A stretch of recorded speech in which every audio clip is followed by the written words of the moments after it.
salute. Salame.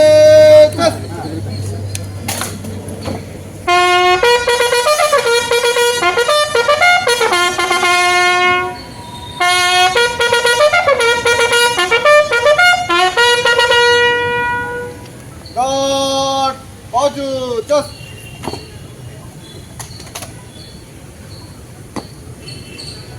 महोदया घाट आपके निरीक्षण के लिए हाजिर है। घाट बगाल जस्ट घाट सेंट्री कड़े रहे बाकी विसर्जन।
హిమా హ్యుమానిటేరియన్ అసోసియేషన్ ఎలియన్స్ కాలేజీ ఆధ్వర్యంలో కార్ ర్యాలీ వెళ్తున్నాం. మేము మన గౌరవ ముఖ్య అతిథి మన హోమ్ మినిస్టర్ గారు మేము చెప్పిన వెంటనే మేడం రావడం జరిగింది. ఇదే రోజు మన గౌరవ పోలీస్ కమిషనర్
చేతులతోనమ్మా రేజ్ యువర్ హ్యాండ్స్.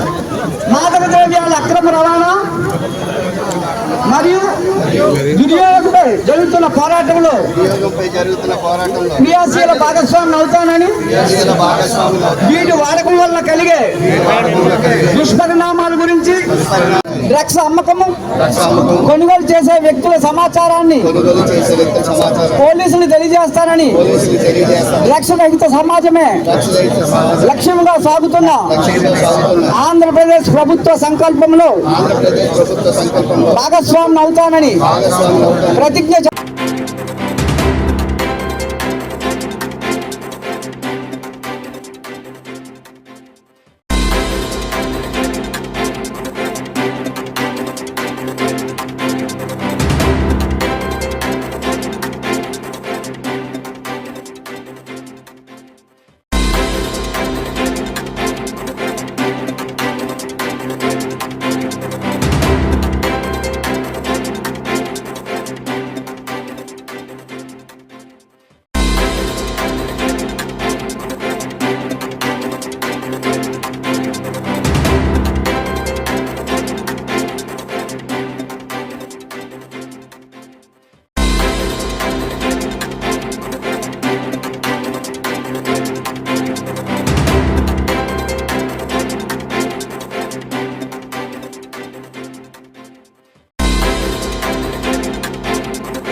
సుమారుగా 25,923 కంప్లైంట్లో 117 కోట్ల వరకు ఉంటే 2025 నాటికి సో భారతదేశంలో ఉన్న 30,000 కోట్ల నుంచి మన వైజాగ్లోనే 2025లో 121 కోట్ల వరకు లాస్ అవ్వడం జరిగింది. సో ఈ ఎంటైర్ ఎఫర్ట్ అనేది రిజిస్ట్రేషన్ తర్వాత మనం ఎంత అమౌంట్ వాళ్ళకి రిఫండ్ చేయగలుగుతున్నాం అనే దాని ప్రకారం ఇది చేయడం జరుగుతుంది. Thank you. ఫస్ట్ మహారాణి కుమారి గారు. Good morning, all the police department here and all of my fellow citizens. I'm a scientist working with Government of India. While I was in my research work, one fraudulent call came. So through APK file, I lost a huge amount. Then I immediately reported to Cybercrime Police. So the fraudster bought 3 Apple latest iPhones. So when I reported to police, within no time, police responded immediately, and the police department placed the iPhones, and the phones were being used in different states, Bhilai and Kolkata. So police immediately went there and took the hold of the phones, and immediately all of my lost amount got refunded. And through my close contacts, I heard a lot about Police Commissioner Garu, that he responds positively and he made sure that the amount will be credited immediately. So that really happened. I thank you so much, Police Commissioner Garu, and I also thank entire Police Department who helped me in this regard. I thank you a lot. Home minister గారికి, CP గారికి ప్రత్యేక ధన్యవాదాలు. Last year మేము ఒక car ట్రాన్సాక్షన్లో OLXలో cyber క్రైమ్లో మోసపోయామండి. దాదాపు 21 lakhs సడన్గా పోయేసరికి ఏం అర్థం కాలేదు. స్టేషన్ చుట్టూ తిరిగాము, ఆన్లైన్లో కంప్లైంట్ చేసాం. ఫైనల్గా సిపిని డైరెక్ట్గా కలవడం జరిగింది. I would say I was waiting for this platform to express my gratitude. చాలా చిన్న విషయం gratitude అనేది 3 sentences లోనే నేను చెప్తాను how that has been very different. Actually, what I can say, being a woman, I think now today I'm smiling just because of the way sir has taken care. So first thing is, when I have lost the amount, people started saying, "Yala jarigindi, enduku jarigindi."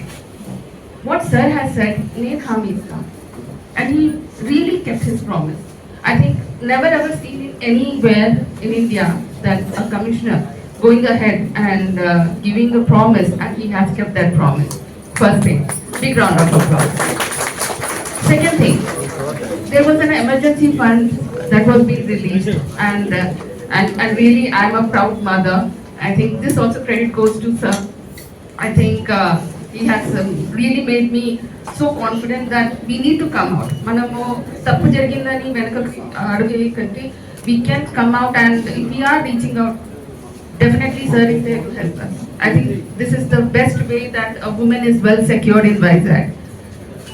Third thing, and this also I haven't ever seen anywhere, that we can connect to sir directly through the phone call. I think anywhere, anytime. These 3 things, ma'am, I wanted to say that because of all these things, I am really proud, and I can say that we are secure in Vizag. And thank you so much for all the smiles. Thank you, sir, for taking out time. And I just want to say we are secure, we are happy under your supervision.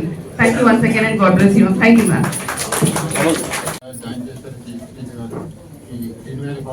బయట వచ్చేసాక నాకు control నుంచి phone వచ్చింది.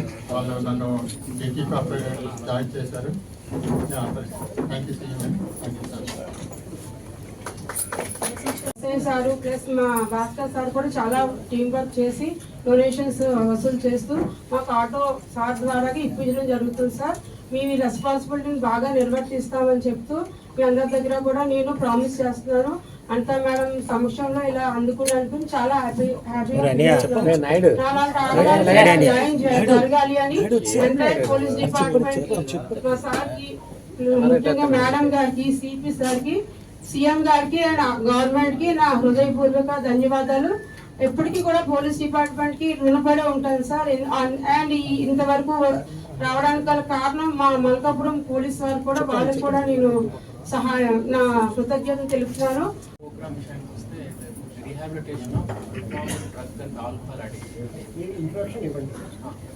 నా పేరు doctor Sagar అండి, associate government hospital for mental care చిన్నవాళ్ళ assistant ప్రొఫెసర్గా ఉన్నాను. మరియు డాక్టర్ శ్రీనివాస్ గారు డిఎడిషన్ మెడికల్ ఆఫీసర్ కేజీహెచ్లో చేస్తున్నారండి. సో ఇక్కడ ఈరోజు మెయిన్గా మన కార్యక్రమం ఏంటంటే rehabilitation of reformed drug and alcohol addicts.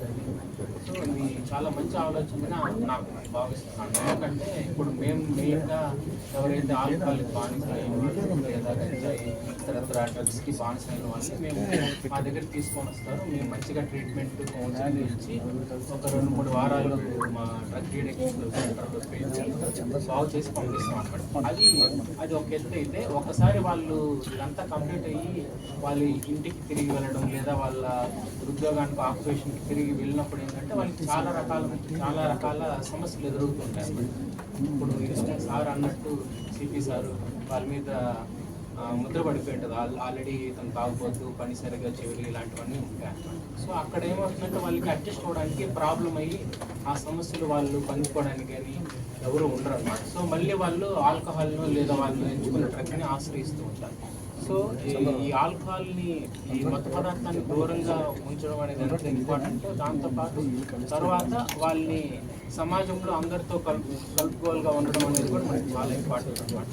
దాంట్లో భాగంగానే ఈ కార్యక్రమాన్ని ఆంధ్రప్రదేశ్ గవర్నమెంట్ మరియు పోలీస్ డిపార్ట్మెంట్ కలిసి నిర్వహిస్తున్నారు. ఇది బాగా సక్సెస్ అవ్వాలని కోరుకుంటూ నమస్కారం. అట్లానే ఇక్కడ చేసుకున్న ఒక్కరికి బాగుంది కాకుండా ఈ డ్రగ్స్ మీద పనిచేయడం అనేది ఒక సింగిల్ డ్రగ్స్ మీద పనిచేయడమే కాదు, it is a route cause of many problems.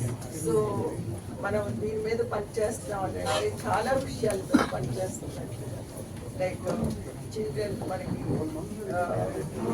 దాని తర్వాత ఆరోగ్యం, దాని తర్వాత డొమెస్టిక్ వైలెన్స్, అంటే క్రైమ్స్, వీటన్నిటి మీద కూడా ఒకేసారి పనిచేయటంగా భావించి మేము ఈ పని చేస్తున్నాం. It is one of the root cause of many problems. So we are working for many causes can be done.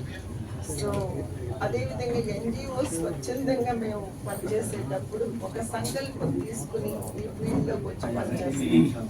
ఈ ఫీల్డ్ నార్మల్ ఫీల్డ్ లాగా కాదు, ఎన్నో కష్టాలు అన్నిటికీ కూడా పోలీస్ డిపార్ట్మెంట్ ఒక మెసేజ్, ఒక ఫోన్ కాల్ తోటి ఎప్పుడు మాకు సపోర్ట్గా నిలుస్తుంది.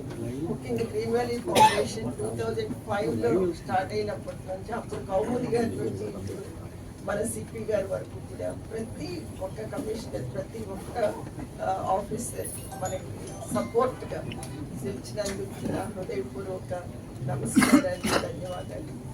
అట్లానే ఈ మార్పు జ్యోతిర్మయ ఏదైతే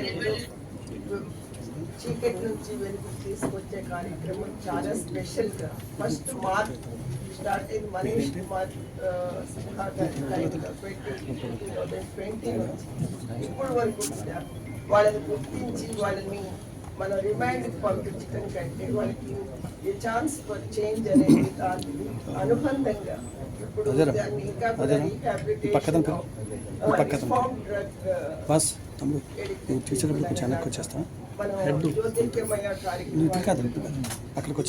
జ్యోతిర్గమయ ఇక్కడతో ఆగకుండా మనం మొత్తం దేశం అంతా కూడా వెలుగునివ్వాలి, వెలుగు తెచ్చే అవకాశం, ఆలోచన మిగిలిన వాళ్ళకి కూడా రావాలి అని నేను మనస్ఫూర్తిగా కోరుకుంటున్నాను. అట్లానే మన సిపి గారు తన ఫోన్ నెంబర్ అందరికీ పబ్లిక్ చేసి ఇవ్వటం మూలంగా ఎంతో మంది డొమెస్టిక్ వైలెన్స్ లో ఉన్న ఉమెన్ చాలా అండగా నిలుస్తున్నారు, చాలా ఆశీర్వాదం దొరుకుతాయి. మినిస్ట్రీ యొక్క ఆదేశాలతో కూడా ప్రివెన్షన్ ప్రోగ్రామ్స్ ఎక్కువ చేయడం జరుగుతుంది. ఇంకా యువత, ముఖ్యంగా చిల్డ్రన్, గతంలో ఈ మాదక ద్రవ్యాల ప్రారంభం యొక్క వయస్సు చాలా ఎక్కువ ఉండేది, 25 సంవత్సరాలు ఉండేది. బట్ ఈ మధ్య కాలంలో ఈ వయస్సు 8 సంవత్సరాలు ఉంటుంది. అంటే 8 సంవత్సరాల వయసు నుంచే పిల్లలు ఈ మాదక ద్రవ్యాలకు అలవాటు పడుతున్న సందర్భాన్ని పురస్కరించుకుని సీడ్ ఆర్గనైజేషన్ తరఫున హృదయపూర్వకమైనటువంటి నమస్కారాలు తెలియజేస్తూ, సీడ్ ఆర్గనైజేషన్ విశాఖపట్నంలో, విజయనగరంలో కూడా ఈ డీఎడిక్షన్ సర్వీసు 2009 నుంచి ప్రారంభించి అనేక మంది జీవితాల్లో మార్పు తీసుకురావడం జరిగింది. 2023 నుంచి అనకాపల్లిలో కూడా ఒక district de-addiction centre ministry of social justice యొక్క సపోర్ట్తో ప్రారంభించడం జరిగింది. అంటే చాలామంది క్లయింట్స్ ట్రీట్మెంట్ తీసుకొని 30 రోజులు ట్రీట్మెంట్ తీసుకొని మారి వెళ్తుంటారు. అనేకమైన కారణాల వల్ల మళ్ళీ వాళ్ళు తిరిగి వ్యసనంలో ప్రవేశించి తిరిగి రావడం జరుగుతుంది. అలాంటి వాళ్ళు కూడా మేము రీహాబిలిట్ సర్వీసెస్ అందజేస్తాం. ముఖ్యంగా సీడ్ ఆర్గనైజేషన్లో రీహాబిలిటేషన్కి సంబంధించి ఒక 2 యూనిట్లు ఎప్పటి నుంచో 2009 నుంచి కూడా, ఒకటి paper bag manufacturing unit, 2 candle manufacturing. So ఎవరికైతే స్కిల్స్ ఉండవో మా దగ్గరకు వచ్చిన క్లయింట్స్లో ఎక్కువ మంది స్కిల్డ్ వాళ్ళు వస్తుంటారు. లైక్ ఎలక్ట్రీషియన్, అన్స్కిల్డ్ లేబర్ ఎవరైనా వచ్చినట్టయితే మా దగ్గరికి వాళ్ళకి ఏంటంటే ఈ paper bag manufacturing skills and candle manufacturing పెట్టున్నాం. అది వచ్చేసి rehabilitation drug addicts and alcohol addicts.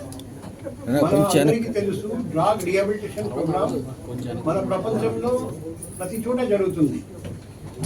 కానీ సక్సెస్ఫుల్ డ్రగ్ రీహాబిలిటేషన్ తర్వాత, ఆల్కహాల్ డిఅడిక్షన్ తర్వాత చాలామంది తాగబోతులు లేకపోతే డ్రగ్ అడిక్ట్ అని ముద్ర పడిందని వాళ్ళకు ఎటువంటి ఎంప్లాయ్మెంట్ ఆపర్చునిటీస్ అవకాశాలు రాకుండా చూస్తారండి.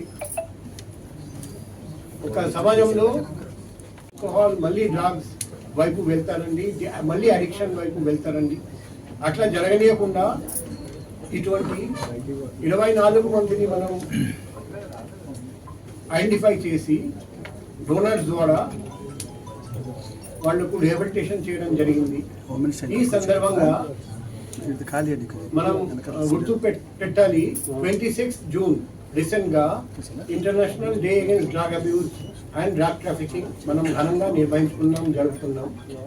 సో ఈ డ్రగ్ మీద పోరాటంలో ఒక ముఖ్యమైన భాగం వచ్చేసి డి అడిక్షన్ అండ్ రిహాబిలిటేషన్. అందుకే ఈరోజు మన దగ్గర 3 డి అడిక్షన్ సెంటర్స్ ఉన్నాయి, 2 ప్రైవేట్, ఒకటి గవర్నమెంట్ కేజీహెచ్. సో ఆ డి అడిక్షన్ సెంటర్ సంబంధించిన వాళ్ళు కూడా పిలవడం జరిగింది. సో ఫస్ట్ మేము వాళ్లకు రిక్వెస్ట్ చేస్తాం 2 మాటలు మాట్లాడమని, తర్వాత మేడం గారికి రిక్వెస్ట్ చేస్తాం మాట్లాడమని, తర్వాత మేడం గారి చేత 4 పోస్టర్స్ మేము లాంచ్ చేయిస్తాం. ఈ పోస్టర్స్ వచ్చేసి డ్రగ్స్ వల్ల మన శరీరం మీద ఎటువంటి దుష్పరిణామాలు, ఎటువంటి డ్యామేజ్ జరుగుతుంది అది చూపిస్తూ ఆ ఈ పోస్టర్స్ మేడం ఈరోజు లాంచ్ చేసిన తర్వాత మన వైజాగ్ నగరంలో ప్రతి స్కూల్, ప్రతి కాలేజ్, ప్రతి యూనివర్సిటీ నడిబొట్టున్న ప్రతి చోట మేము అవి అతికిస్తాం, అవి డిస్ప్లే చేస్తాం. వైజాగ్ నగరంలో అందరికీ తెలుస్తుంది మన డ్రగ్స్ వల్ల మన శరీరం మీద ఎటువంటి ఎఫెక్ట్స్ ఉంటాయి. దానివల్ల కూడా డిమాండ్ తగ్గుతుందని మేము ఆశిస్తున్నాం. మన డ్రగ్స్ మహమ్మారిని ముఖ్యమైన ఇనిషియేటివ్ అన్నమాట. అండ్ ఎవరెవరు ఈరోజు డొనేట్ చేశారండి, మనకు హెల్ప్ చేశారండి రీహాబిలిటేషన్కి, వాళ్ళందరికీ సత్కరించడం, ఫైనల్గా బయటికి వెళ్ళి మేడం గారి చేత కొందరికి ఆటో ఇవన్నీ 2 వీలర్స్ ఇవన్నీ అప్పచెప్పడం, వాళ్ళకు హ్యాండ్ ఓవర్ చేయడం జరుగుతుంది. సో ఈ సందర్భంగా ఇక్కడికి వచ్చేసిన విలేకరులందరికీ కూడా నేను వెల్కమ్ చెప్తూ, నేను ఫస్ట్ డి అడిక్షన్ సెంటర్ తరఫున వచ్చిన అందరికీ వన్ బై వన్ మాట్లాడమని రిక్వెస్ట్ చేస్తున్నాం. కొంచెం షార్ట్ ప్రసంగం షార్ట్ ఉంటే బాగుంటుంది, ఎక్కువసేపు మాట్లాడకూడదు. అందరికీ రిక్వెస్ట్.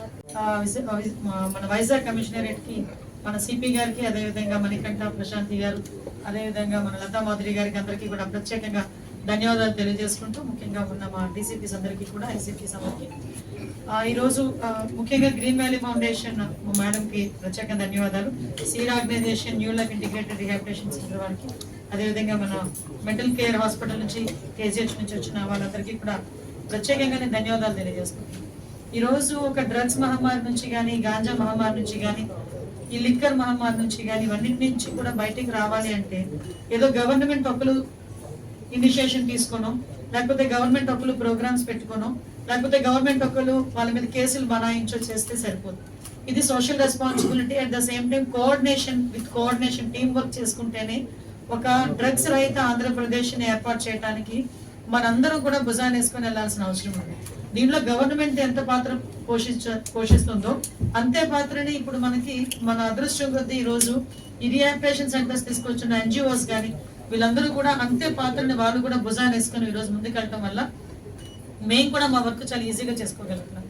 ఈ రోజు మెయిన్ ఎన్డీఏ గవర్నమెంట్ అధికారంలోకి రావడానికి ముందు క్రైమ్ రేట్ కి చూస్తే 14% ఆఫ్ క్రైమ్ రేట్ మీద తగ్గిందని చెప్తున్నారు. దానికి ప్రధానమైన కారణం ఏంటంటే ఈ గాంజాని కల్టివేషన్ ఏదైతే జీరో చేసామో గాంజా ట్రాన్స్పోర్టేషన్ మీద కూడా చాలా ఉక్కుపాదం వేసి ముందుకెళ్తున్నాం. ఈ రోజు చూసారు అంటే ఈ డ్రగ్స్ మీద గాంజా మీద డిపార్ట్మెంట్ కి నేను ఎస్పెషల్లీ ఒక అప్రిషియేషన్ ఇవ్వాలి. ఎందుకంటే ఈగల్ టీమ్ బాధ్యత మా బాధ్యత కాదు అని ఎవ్వరు అనుకోవట్లేదు. లిటరలీ ఏ జిల్లాలో అయితే ఆ జిల్లాలో ఒకళ్ళు చైతన్య ప్రోగ్రామ్ పెడతారు, ఒకళ్ళు అభ్యుదయ ప్రోగ్రామ్ పెడతారు, ఒకరు డ్రగ్స్ వద్దు బ్రో అంటారు, ఇంకొకరు డ్రగ్స్ పై దండయాత్ర, ఒక్కొక్క సంకల్ప, అంటే డిఫరెంట్ డిస్ట్రిక్ట్స్ లో డిఫరెంట్ నేమ్స్ తో police department awareness programmes create చేస్తుంది. ఈవెన్ స్కూల్స్ లో ఈగల్ క్లబ్లు దగ్గర 48,000 ఈగల్ క్లబ్లు ఈ రోజు స్కూల్స్ లో ఉన్నాయి. ప్రతి స్కూల్ కి మా డిపార్ట్మెంట్ వెళ్తున్నారు. అందులో ఎవరైనా యునానిమస్ గా కూడా మనకి ఏమైనా సంథింగ్ ఒక ఇన్ఫర్మేషన్ ఇవ్వాలన్నా కూడా మేము వాళ్ళ వివరాలు కూడా గోప్యంగా ఉంచేటట్టుగా అది కూడా మేము తీసుకుంటున్నాం.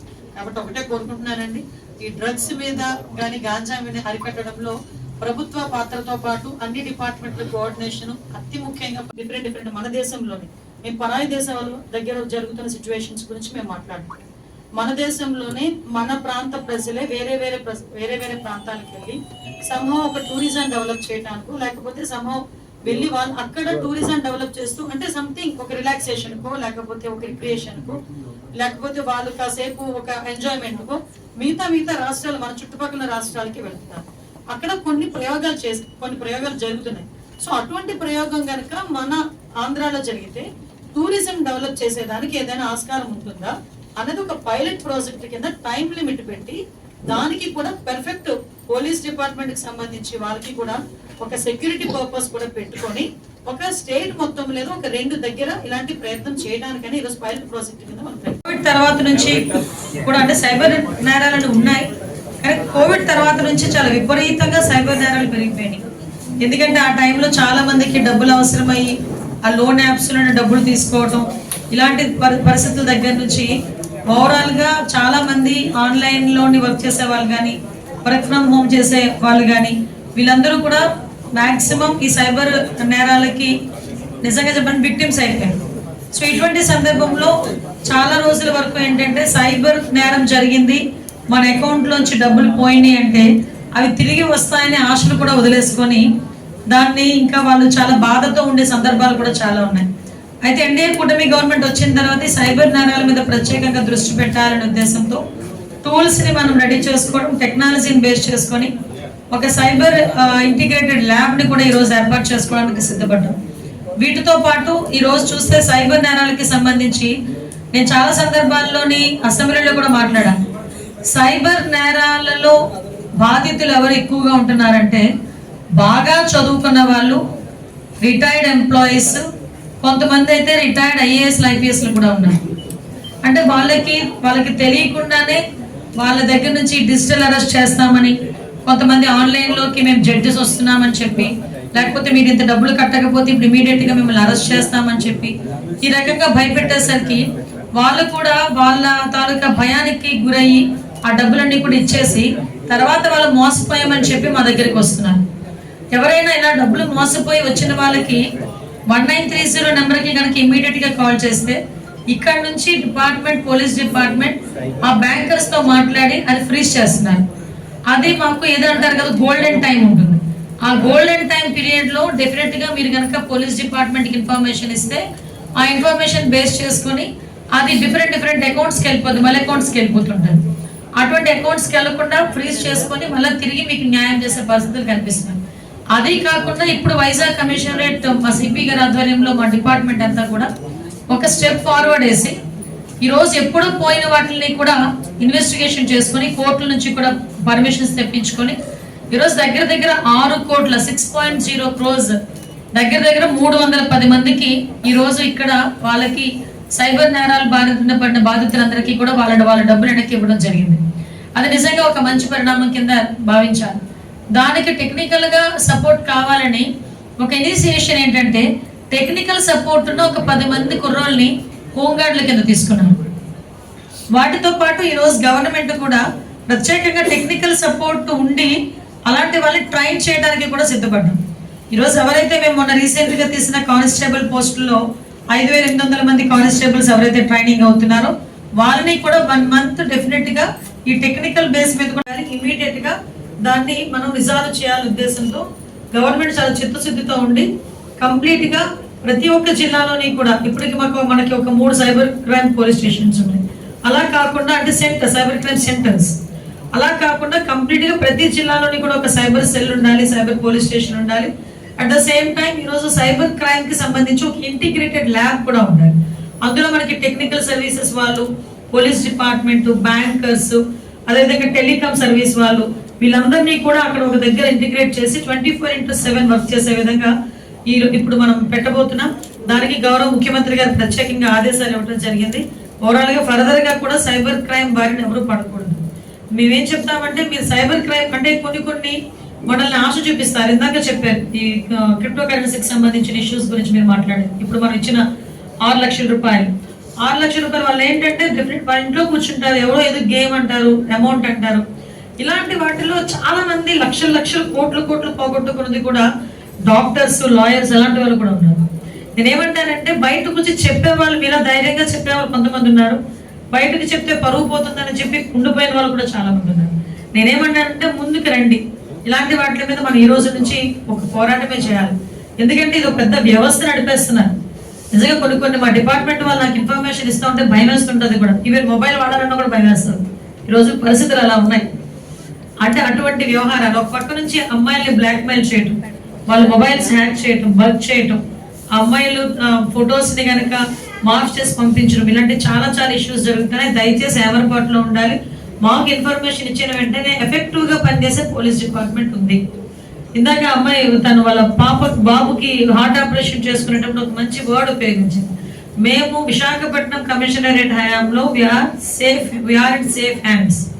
ఉమెన్ కి సేఫ్ హ్యాండ్ ఉంది వైజాగ్ లో. లిటరలీ ఒక కామన్ పీపుల్ బయటకు వచ్చి ఆ మాట చెప్తున్నారంటే దిస్ ఈస్ హార్డ్ వర్క్, మా పోలీస్ డిపార్ట్మెంట్ హార్డ్ వర్క్. మా పోలీస్ డిపార్ట్మెంట్ వాళ్ళందరికీ కూడా ప్రత్యేకంగా నేను అప్రిషియేట్ చేయాలి, ధన్యవాదాలు తెలియజేసుకోవాలి. ఎందుకంటే వైజాగ్ అనేసరికి హ్యాపీనింగ్ సిటీ.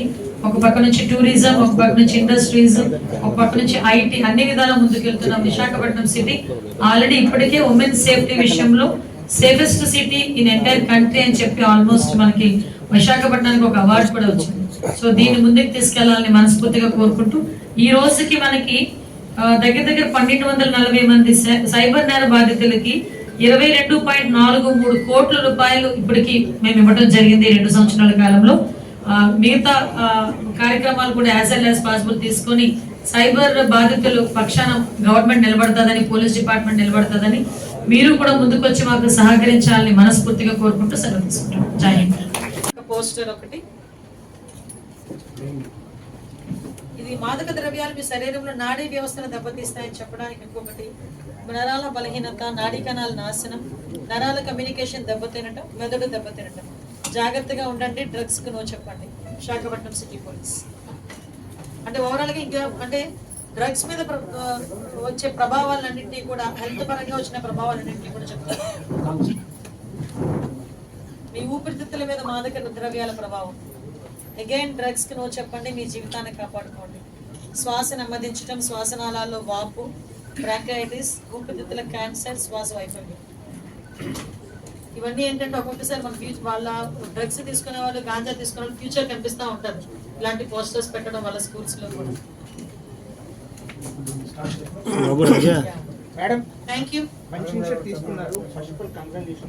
పవర్ఫుల్ గా ఉంటే, శక్తివంతంగా ఉంటే, ఆరోగ్యవంతంగా ఉంటే దేశం అంతా ఆరోగ్యంగా ఉంటుంది, దేశం అంతా శక్తివంతంగా ఉంటుంది అన్న విషయాన్ని కాపాడుకోవాలి. లిటరలీ డ్రగ్స్ అలవాటు ఫస్ట్ ఏం చేస్తారంటే చాలా ప్యాషన్ గా తీసుకుంటారు, తర్వాత దానికి అడిక్ట్ అవుతారు. అది లేకపోతే బతికే పరిస్థితి కూడా కనిపించదు. సో ఇలా ఒక పోస్టర్ ఒకటి మనకి చాలా మీనింగ్ ఉంది. ఇందులో నిజంగా ఒకసారి అర్థం చేసుకుంటే కనుక చాలా మీనింగ్ ఉంది పోస్టర్ లో కూడా. నిజంగా అన్ని రకాలు ఇందులో అన్ని కూడా మనం ఫేస్ చేస్తారు, కానీ ఎడిక్ట్ అయిపోవడం వల్ల అగైన్ అండ్ అగైన్ వాళ్ళు తీసుకోవాలి. బాధక వల్ల వాళ్ళకి సమాజంలో గౌరవం కలగాలి. నేను కూడా ఏం కోరుకుంటున్నానంటే ఈ రకంగా రీహాబిలిటేషన్ సెంటర్స్ నుంచి బయటకు వచ్చిన వాళ్ళ మీద చిన్న చూపు చూడకండి. చిన్న చూపు చూసి వాళ్ళని మరీ అంటే ఇబ్బంది పెట్టే ప్రయత్నం కూడా చుట్టుపక్కల వాళ్ళు చేయకూడదు. ఎందుకంటే అటువంటిప్పుడే వాళ్ళకి కూడా ఒక మంచి చేసిన వాళ్ళం అవుతాము. నేను అదే కోరుకుంటున్నా. ఈ రోజు గ్రీన్ వ్యాలీ ఫౌండేషన్ వాళ్ళు, సీడ్ ఆర్గనైజేషన్, ఎస్పెషల్లీ ఇలాంటి ఆర్గనైజేషన్స్ చాలా మందికి ముందుకు వస్తున్నాయి. ఇప్పుడు డీ అడిక్షన్స్ అనుకోవాలి, పునర్జన్మనే అనుకోవాలి. ఎందుకంటే ఒక లిక్కర్ బాధితుడు కానీ, ఎస్పెషల్లీ ఇప్పుడు గాంజా డ్రగ్స్ బాధితుల పరిస్థితి ఎలా ఉంటుందంటే తల్లిదండ్రులు కూడా నా కొడుకు గాంజా తీసుకుంటున్నాడు, నా కొడుకు డ్రగ్స్ తీసుకుంటున్నాడు అని బయటికి చెప్పుకోలేక, అలాగని వాళ్ళు బాధపడలేక, ఆ పిల్లోడు ఏ టైంకి ఎలా బిహేవ్ చేస్తాడో తెలియక నిజంగా దినదిన గండం. అది ఈ రోజు ఎవరో ఒక సెక్టార్ పీపుల్ కనే లేదండి, కింద స్థాయి నుంచి పై స్థాయి వరకు చాలా మంది, అందులో ఒక 20 to 30% ఈ సఫర్ అవుతున్న ఫ్యామిలీస్ చాలా ఉన్నాయి. అటువంటి ఫ్యామిలీస్ ఈ రోజు 1972 కానీ మాకు 112 కానీ ఫోన్ చేసి మా పిల్లల్ని రీహాబిలిటేషన్ సెంటర్లో జాయిన్ చేయండి అని చెప్పినప్పుడు వాళ్ళ వివరాలు కూడా గోప్యంగా ఉంచి మేము రీహాబిలిటేషన్ పోలీస్ డిపార్ట్మెంట్ ఎంత ఎఫెక్టివ్ గా పనిచేస్తుందో మీ అందరూ కూడా గుర్తు చేసుకోవాలి. దానికి సాక్షాత్తు నేనే మొన్న డీ అడిక్షన్ సెంటర్ అక్కడ గాంజాకి కూడా అక్కడ మేము నాశనం చేయడానికి కూడా మేము వెళ్ళాం. అక్కడ కూడా అంటే ఓవరాల్ గా ఈ రోజు అదే కాకుండా ఇందాక మన పెద్దలు చెప్పారు గ్రౌండ్ లెవెల్ నుంచి, అంటే విద్యార్థి స్థాయి నుంచి ఈ మధ్యకాలంలో మేము కూడా ఒక సర్వే తెప్పించుకుంటే ఫస్ట్ టైం ఏదైతే గాంజా గానీ డ్రగ్స్ గానీ ఈ లిక్కర్ గానీ యూజ్ చేసే ఏజ్ గ్రూప్ ఎంత ఉందంటే 13 years, అంటే టీనేజ్ స్టార్ట్ అయిన దగ్గర నుంచి స్టార్ట్ అయిపోతుంది. ఇప్పుడు సార్ 8 years అన్నారు, ఇప్పుడు నేను దాని మీద దృష్టి పెట్టాల్సిన అవసరం ఉంది. ఎందుకంటే నేను కొంచెం అలా ఇంకొకసారి రివైండ్ మళ్ళీ వేరే సర్వే కూడా చేసుకోవాలి. As our survey 13 to 18 age group మధ్యలో వాళ్ళు స్టార్ట్ చేస్తే ఎలా ఉంటది, స్టార్ట్ చేస్తే ఏమైతుంది అంటే ఆ రేంజ్ లో స్టార్ట్ చేస్తున్నారు. అగైన్ ఇంకొకటి ఏంటంటే అంటే వాళ్ళు మనం ఒక్కొక్కసారి స్నేహితుల ఇంపాక్ట్ ఎంత వరకు ఉంటుంది పిల్లల మీద చెప్పడానికి కూడా 60 to 70% ఎడిక్ట్ అయ్యేది కేవలం స్నేహితుల వల్ల ఎడిక్ట్ అవుతున్నారు. ఇది కూడా సర్వేల రూపంలో మనకు వచ్చింది. అంటే మనం ఎంత జాగ్రత్తగా ఉండాలి. సో గవర్నమెంట్ గా మేము తీసుకుంటున్న ఎన్డీపీఎస్ యాక్ట్లు కానీ ఇంకో ఈగల్ మీకు ఎంత 450 మంది ఒక ఎఫెక్టివ్ టీమ్ కానీ ఇప్పుడు వాళ్ళు కూడా కోఆర్డినేషన్ విత్ పోలీస్ డిపార్ట్మెంట్ తో కానీ వాళ్ళు చేస్తున్న ఆపరేషన్స్ కానీ ఒకసారి చూస్తే ఈ రోజు ఎవరైతే గాంజా సప్లైస్ ఉన్నారో వాళ్ళ తాలూకా ఆస్తులు కూడా జప్తు చేసి అరౌండ్ ఈ రోజుకు 24 కోట్ల రూపాయల ఆస్తులు కూడా జప్తు చేసే పరిస్థితి కనిపించింది. అంటే మేమేం చేస్తున్నామంటే ఏదో అక్కడ ట్రాన్స్పోర్ట్ చేసిన వాళ్ళు తీసుకెళ్లి జైల్లో పెట్టేది కాకుండా ఎవరైతే మూలాలు ఉన్నాయో వాటన్నింటినీ కూడా పిట్ ఎన్డీపీఎస్ కేసెస్ విపరీతంగా పెట్టి అంటే ఇవన్నీ కూడా ఏర్పాటు చేసుకుంటూ ఒక రకమైన భయం. అట్ ద సేమ్ టైం ఇంతకు ముందు మనకి ఈ డ్రంక్ అండ్ డ్రైవ్ లో వాళ్ళకి టెస్ట్ కిట్స్ ఉండేవి. అగైన్ ఇప్పుడు గాంజా డిటెక్టర్స్ కి ఒక కిట్లు మేము సరఫరా చేశాం. ఒక యూరిన్ టెస్ట్ చేస్తే గాంజా డిటెక్షన్ కి ఈ రోజు అక్కడ టెస్ట్ గాంజా తీసుకున్నాడా డ్రగ్స్ తీసుకున్నాడా అని 2-3 రకాల కిట్లు కూడా మొన్న నేను ఈగల్ ఆఫీస్కి వెళ్ళినప్పుడు కూడా అందరికీ కూడా చూపించాను. అంటే ఒక కిట్ లో దగ్గర 14 టెస్టులు అవుతాయి, ఇంకో కిట్ లో 3 టెస్టులు, ఒక కిట్ లో గాంజా టెస్ట్, అంటే 3-4 రకాల టెస్టులు కూడా ఇప్పుడు ఎక్కడైనా గాంజా మూవ్మెంట్ ఉంది అనుకునేటప్పుడు డెఫినెట్ గా అక్కడికి డిపార్ట్మెంట్ వాళ్ళు వెళ్ళి అక్కడ ఉన్న వాళ్ళందరినీ కూడా టెస్ట్ చేస్తున్నారు. ఇన్ కేస్ టెస్ట్ లో వాళ్ళకి కాస్ట్ వచ్చిందంటే వాళ్ళు ఒప్పుకుంటే రీహాబిలిటేషన్ సెంటర్ కి ఇమీడియట్ గా అక్కడికి షిఫ్ట్ చేస్తారు. లేదు అనుకుంటే వాళ్ళ మీద వాళ్ళు కన్ఫెస్ అవ్వట్లేదు అనుకుంటే కనుక తీసుకొచ్చి అగైన్ వాళ్ళ మీద కేసులు మేము పెట్టి పంపించే పరిస్థితులు కూడా ఉన్నాయి. సో ఇప్పుడు రీహాబిలిటేషన్ ఒక మంచి కార్యక్రమానికి శ్రీకారం చుట్టడమే కాకుండా అంటే పనులు ఎంతమంది అయినా చేస్తారు, దాని రిజల్ట్ కూడా తీసుకొచ్చి ఎగ్జిబిట్ చేయడం అన్నది కొన్ని సందర్భాల్లోనే జరుగుతుంది.